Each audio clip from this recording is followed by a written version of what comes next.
ಇದೊಂದು ಹಳೆಯ recipe, ಚೀನಿಕಾಯಿ fry ಮತ್ತು ಚೀನಿಕಾಯಿ ಪಲ್ಯ. ಚೀನಿಕಾಯಿ ಹೂ ಬಿಡ್ತಾ ಉಂಟು, ಇದರಿಂದ ಒಂದು ಪಲ್ಯ ಮಾಡುವ ನಾವು.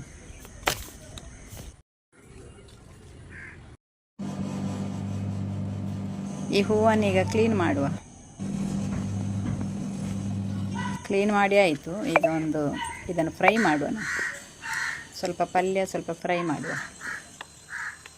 ಸ್ವಲ್ಪ ಕಡಲೆ ಹುಡಿ ತಗೊಂಡಿದ್ದೇನೆ, ಒಂಚೂರು ಜೀರಿಗೆ, ಆಮೇಲೆ ಉಪ್ಪು, 1 ಚಮಚ ಅಕ್ಕಿ ಹುಡಿ ಹಾಕ್ತಾಯಿದ್ದೇನೆ. ಸ್ವಲ್ಪ ನೀರು ಹಾಕಿ ಗಟ್ಟಿಯಾಗಿ ಕಲಸುವ.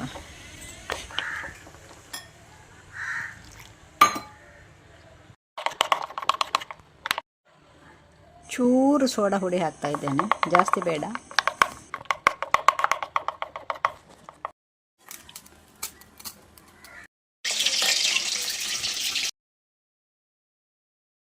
ಇದು ಕ್ಲೀನ್ ಮಾಡಿ ಇಟ್ಟಿದ್ದೇನೆ ಹೂವನ್ನು.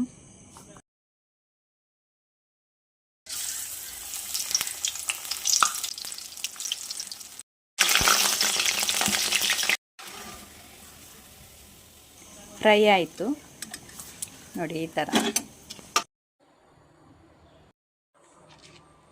ಗರಿ ಗರಿಯಾದ ಚೀನಿಕಾಯಿ ಹೂವಿನ ಫ್ರೈ ರೆಡಿ ಆಯಿತು. ಸ್ವಲ್ಪ ಹೂ ಉಳಿದಿದೆ, ಅದರಿಂದ ಒಂದು ಪಲ್ಯ ಮಾಡುವ ಸಣ್ಣದು. ಎಣ್ಣೆ, ಸಾಸಿವೆ, ಕರಿಬೇವು, ಹಸಿಮೆಣಸು, ನೀರುಳ್ಳಿ ಚೆನ್ನಾಗಿ ಫ್ರೈ ಮಾಡುವ.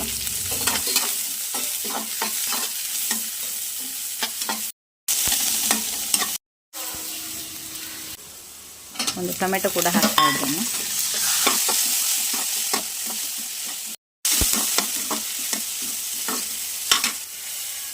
ಫ್ರೈ ಆಯಿತು. ಈಗ ಹೂವನ್ನು ಹಾಕುವ. ಒಳ್ಳೆ ಆಗ್ತದೆ ಇದು ಊಟ ಮಾಡಲಿಕ್ಕೆ. ಉಪ್ಪು ಹಾಕುವ.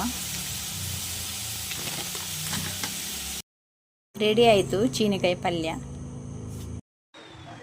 ಚೀನಿಕಾಯಿ ಪಲ್ಯ, ಚೀನಿಕಾಯಿ ಫ್ರೈ.